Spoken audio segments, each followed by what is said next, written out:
Hey, how's it going, guys? I just started with the community and I noticed there hasn't been any contest videos or anything since I posted my first video. And luckily today I was checking my stream and it turns out Hazel Dan's contest is still going on. So I'm like, okay, cool. I finally get to participate in one of these community contest videos. So if you guys haven't watched Hazel Dan already, they're an excellent channel. I think Silver Age Dave put it best when he was talking about how, calming and soothing their voices are talking about comics. And yeah, I just love that channel so much. So their rules for their 100 subscriber contest, which, wow, they're already up to 253 subscribers. So congratulations on that. But their rules are, one, must be 18 or older, which unfortunately I am way over that. Must be subscribed, which I'm subscribed to your channel. Well, it says it runs through the 28th, which I guess they extended it through Friday or something like that. So cool. And then it says, tell us about your first Grail or what shaped your collecting. So maybe I'm cheating, but I've got 3 examples. I think each kind of has a specific tier in my collecting habits. So without further ado, I'll just get into my first one. So my first Grail comes from when I was probably about 10 or 12 years old, something like that, definitely before my teens. And me and my family, we used to go yard sailing and flea marketing quite a bit. And of course, I was always on the lookout for video games and comic books and wrestling type stuff. And unfortunately, a lot of the flea markets, especially in the early 90s, was just filled with like tools and really old junk and mason jars and all that kind of crap. Occasionally, the luckiest I would get is there was like sometimes those like Star Wars action figures, like the newer like 97 line would be at the flea markets and stuff, way overpriced. And I think actually, when I bought this comic in particular, I think I actually had splurged and already bought one of those like 97 Star Wars action figures like in the box and everything that I didn't already have. So that's why this wasn't exactly an expensive book for me, but as a 10 to 12 year old it really was. There's usually like one guy at the flea market we used to go to, and he would have some comics sometimes, and he just happened to have this comic right here one day. Batman the Killing Joke, the first print of all things. So for some reason I already had like the 5th or 6th printing, like the one that has the pink right there. But because of stuff like Wizard magazines and stuff, it's like I knew I had to have the first print. And as a 10-year-old coming across this is like the biggest possible book I could have rolled across. I mean, my mind was just blown that this book was at the flea market. Of course, CGC wasn't a thing yet, so we'll get to that in a second. And I think the guy I think I only paid maybe $10 for the first print of Killing Joke. And like I said at the time, $10 was a lot of money. I wasn't working, so I didn't have an income. So, of course, when you purchase Star Wars action figures before, I was probably just one action figure I blew all my money on. So when you blow your money and you have none, guess what? You got to beg the parents. So, trying to convince my parents one book when I've already way spent my money for the day was worth that much. I finally talked them into it because, of course, it's in my hands now. So I know in the contest video they talked about, what's maybe like the first major purchase, as in like how much, I don't know if it's like if you spent hundreds of maybe $1,000 on it. For me, it may as well have been $1,000 as a 10 to 12-year-old, because I mean, getting $10 for this after spending money that day was very difficult. So, but I was ecstatic to be able to get I mean, still to this day, this is one of my better finds in my opinion.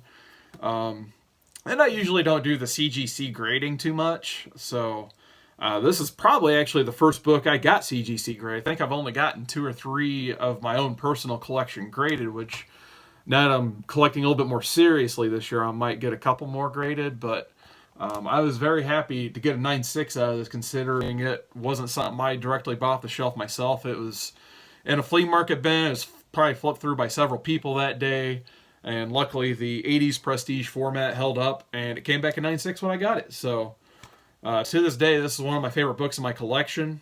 I think probably every single person has read this multiple times and knows how great of a book it is. So for me, this may as well be a high dollar Grail. I mean, luckily I didn't really, in reality, pay too much for it, but you know, if I didn't have this now, I would definitely be trying to seek this out. Like, it'd be on my top 10 list and all that good stuff. So very glad to have this. So that kind of goes into my collecting over the last, 15, 20 years. I never really try to buy a ton of books for high price. Usually, if there's a key or something, I just kind of accept that, I might not be getting that for that much. I usually try to spend no more than, $25 a book. Sometimes I'll splurge, like there's been a few instances, but probably the most I've paid is 40 or 50 bucks for one book. I've really, really tried to draw a line and just so I can keep getting more of this crap behind me. So book number 2, my parents own an antique store, and luckily they had a vendor move in who had a few comic book bins. They just it was in plastic totes, and they kind of just wrote on there with a Sharpie, like, comic books, $3 each. And some of them were like in the same bags and stuff. They didn't even bother to work through them or anything like that. So of course, when I see that, I'm like, I'm ready to go digging. So I dig through maybe like 3 or 4 books, just thumb through, and the 4th or 5th book I come across is New Mutants 98. For $3, are you kidding me? Of course I'm going to get that. So, but since my parents own the store, actually I took the book up to the counter. I'm just like, I just want to let you know that you might want to let this vendor know that this book, they can get more than $3 out of it, obviously. And I guess this person, it was their father's collection, and they just wanted to get rid of the stuff. They were just cleaning up space and all that good stuff. They just didn't want to have anything to do with the comics, and they didn't feel like taking the time and extra money to go through them. So they kind of came to an agreement, just $3, it's yours. I'm like, you don't have to tell me twice. Awesome. So I pay my $3. Immediately just run to my car, and then guess what I'm going to do next? I'm going to see what else is in those bins. So you think that'd be the book I show? It's not. About the 10th or 11th book I came across was this, Batman 232, the first Silver Age Ra's al Ghul. So, in my opinion, for me, this is much more of a Grail than New Mutants 98. I mean, don't get me wrong, I love having New Mutants 98 in my collection too. But this, I mean, I always just, I never thought I'd own this book, especially for it. I also got this for $3. So I was very happy to find this. And it's not in terrible condition either. It's a mid-grade book. I mean, obviously it's no 9.8 candidate, but I'm thinking about actually giving it the CGC treatment maybe. Just, why not? Just to preserve it if nothing else. And it presents good, so... but yeah, I mean, this is kind of like tier 2 for my collecting, in my opinion. It just kind of shows like patience pays off, I suppose. So don't always like go on eBay and be ready to spend a couple $100. Just keep digging, go outside your conventions and your comic shops, and maybe just look in the antique stores for a change, because I've had a lot of good luck at antique stores lately. And thrift stores and that type of stuff. I mean, sometimes they're kind of beat up or not in the best condition, but I mean, you're going to find something eventually. And my eventually was, well, this and New Mutants 98 and a couple other Silver Age Batman. So really good haul that day. And I don't know if anyone count my last one. For me, I think it's an absolute Grail piece. I think of anything I've shown today, this is probably like my baby right here. So this is my sketchbook. I don't know if anyone else out there really has these. Basically, I just bought a blank sketchbook, and this is my kind of chronicles my convention goings over the last decade and change, maybe even decade and a half. Crap, I'm getting old. Wow. But there is one sketch in here I did want to highlight in particular.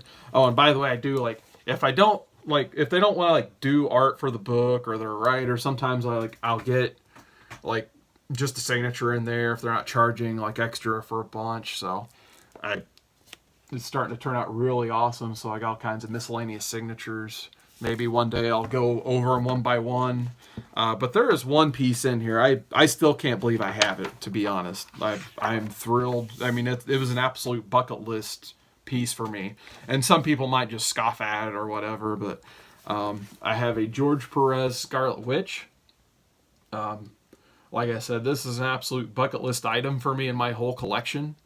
Just the sketch alone, let alone the entire book. I've got all kinds of other great stuff in here. If anyone wants to check out my Snupps page, there you go, Alex. There's my Snupps plugs for the video.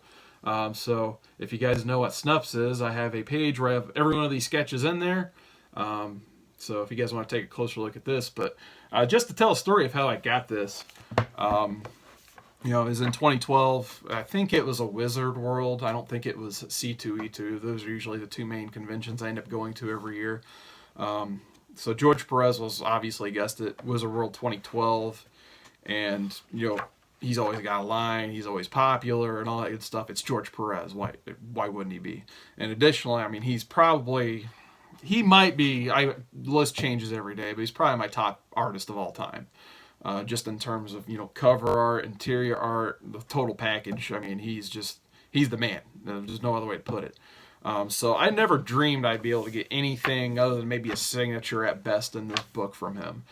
So when I heard somebody somewhere, like as I was walking down the convention floor, I was like, yeah, man, George Perez just started doing sketches randomly. I'm like, you better believe I darted out of whatever I was shopping or doing. And went and gotten that line. It wasn't even a very big line either. It was kind of like during that transitional period where more people were starting to get like celebrity autographs and going to conventions for the comic book aspect of it. Wizard World's been very transitional in that whole process. I don't know if anyone's really been paying attention to that besides me, but it seems like Wizard Worlds are more about the celebrity than the actual comic book writers and artists now. But anyway, they were kind of in that midpoint in 2012. So luckily, meeting George Perez at this convention was fairly easy. I don't remember what celebrities were. I remember George Perez was there, and that's all that mattered to me. So I kind of got in that line. I'm like, oh, God, how much is he probably going to charge an arm and a leg? He's George Perez. He can do that. $25 Hero Initiative donation, I believe, is all he charged. Like, he just wanted to do something for the fans, and he wanted to do something for the Hero Initiative charity, because that's the type of man George Perez is. So, once again, I love getting sketches at conventions, so for me, this is like the third tier of my collecting habit, I guess, is just trying to get, some cool sketches, whether or not they're the fanciest, like $100 plus commissions, or they're just something nice and simple like this. But, yeah, this is one of my favorite pieces of any of all this stuff. So, hopefully that met all the qualifications for the contest. Once again, if you guys haven't, check out Hazeldan's channel. And once again, congratulations on, 100 subscribers, let alone to 253. Other than that, thanks for all the content. So, have a good night.